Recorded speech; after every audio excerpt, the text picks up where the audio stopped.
I'm Melissa, your free range psychic, and today my spirit guides wanted me to do a reading on Besty Devos, who is the 11th Secretary or United States Secretary of Education, which is kind of an oxymoron, really, because Besty Devos doesn't care about education and she doesn't really care about the United States. She prefers the bulk of the power, if not all, being in the private sector, which really means moneyed interests.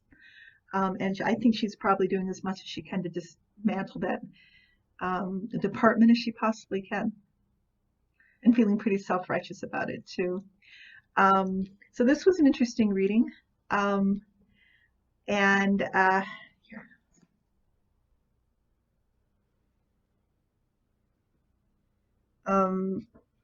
Let's get to it.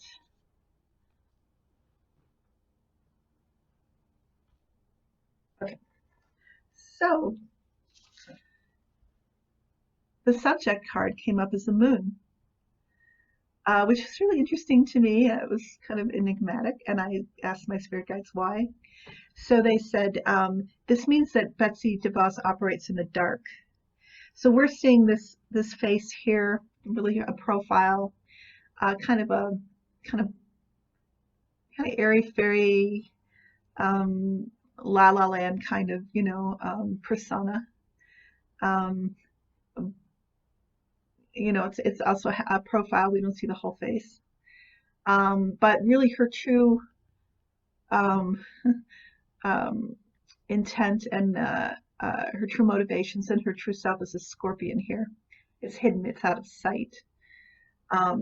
They said, yeah, her nefarious and insidious intent is kept hidden, so she can do her work unimpeded. People just think she's stupid, an airhead, but in reality, she's that scorpion. She really knows. She knows what she wants. She's intent and focused on it. So what does she want? 10 of Pentacles, which came up in the bar reading, which is, money. They all want money. It's all about greed. And she's this weasel looking at all that money. So the money represents what money she can make for her own personal interests, business interests, what can come her way, but also money that she's being given by lobbyists, the evangelicals, the charter schools, etc. But also money from Russia, which is interesting. So that's Besty Devos looking at all that money. That's what her motivation is, why she's there. She wants to expand the Devos empire, that empire built out of Amway. So in the near past is the Five of Wands, and so this was interesting. This represents a power struggle, a conflict that apparently, according to my guides, has been going on between the Kushners, Stephen Miller, Mitch McConnell, and Besty Devos. I think this is one out of many, but I think there's a lot of power struggles. I think it's it's seething with those kinds of conflicts. And according to all the books that have been written, right, from Omarosa on, I pretty much reveal that. So when I asked what is the struggle about, and I tell you what I think I hear from my guides. My guides are always right, but I hear them perfectly. So I was trying to get the details, but they said that this is a fight over, or at least I think this is what they said, a fight over this money that's either going to be they're going to attempt to allocate, or the Trump administration wants to allocate, or has been to the Homeland Security, and they're all trying to get their piece of the pie. They're all fighting over this money, which is a lot of money, if not in the billions and the high millions. So underneath, King of Wands, this represents Trump, and it represents Besty Devos' relationship with Donald Trump. So this is one of where she is relating to him via manipulation, using her magnetism, which is really the money. You know, she's a billionaire, 5.4 billion, I think she and her husband are worth, to get her way, to anchor her her place of in the government. And there's a lot, her ego and her you know, her sense of entitlement. There's a lot invested in her ability to do this. But it's funny because he's doing the same to her. They're both narcissists, and they're both you know, they both have their own agendas. They both have their own you know, hidden motivations, and also their, you know, egos. And so he's just the same as she is. He's trying to see what he can get from her. She's trying to see what she can get from him. And you know, they're on the surface, they're, you know, flattering each other, and you know, being nice to each other, but really it's all about kind of the end game. So in the near future, it's so sad. It's the Three of Swords. There's heartbreak coming up for Betsy. So when I asked about what that heartbreak was, unhappiness, being thwarted, something not working out, which is all the meanings in that card. Then I pressed them further. They said it's to do with the money. It's to do with the this fight that was going on here. That she's not going to get a piece of it, or at least less than she wants. And it's Donald Trump who actually thwarts her, puts a kibosh on whatever her desire is regarding that money. And she's feeling really betrayed by Trump. So when I asked for clarifying cards, Knight of Swords. She's angry and she's gonna get revenge. But being Besty Devos, it's actually passive aggressive. But it'll, like the scorpion, it will sting.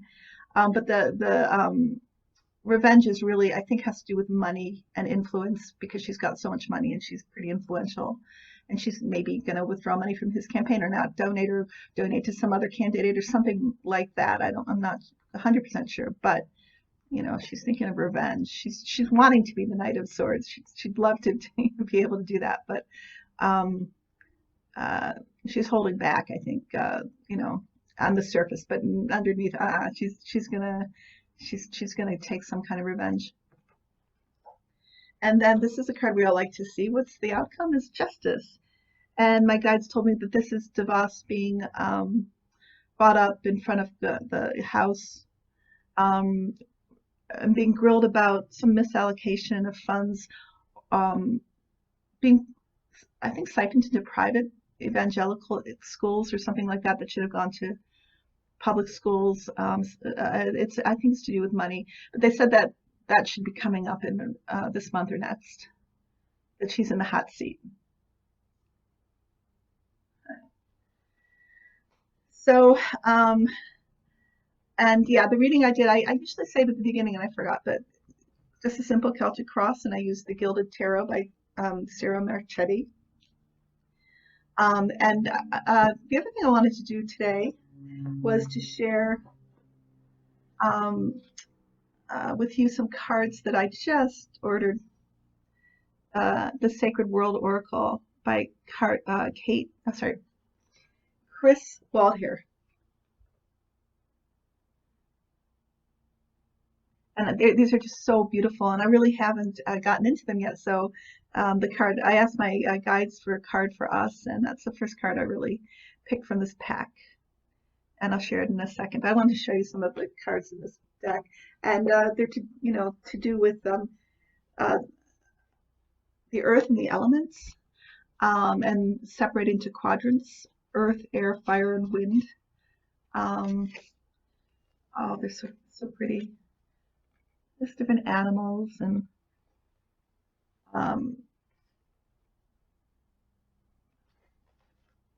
even Ganesha. So there's some mythical beings in this deck too. Oh, here's the water card. So I'm excited about these cards. So the one that was chosen for us was the Phoenix. And when I think about the Phoenix, my mind always goes to the Harry Potter movie. I can't remember which one, but I've seen them enough. But yeah, the Phoenix. So I'm going to read to you what the booklet says about the Phoenix. And it's interesting they picked this card. It's the very last card in the deck, in the quadrant of fire, of course. Keywords: rebirth, resurrection, immortality, hope. The Phoenix card is a reminder never to lose hope. What appears to be gone will return again if we are patient.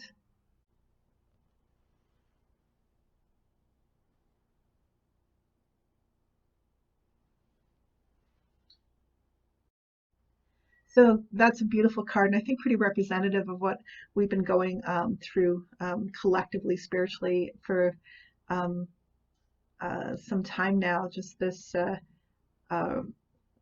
death and rebirth process, which is painful, but at the same time, at the end of it is this awakening to ourselves in a sometimes in a completely different way, awakening us to our higher vibrational frequency, to our spiritual beings, so much closer to our higher selves than we ever were.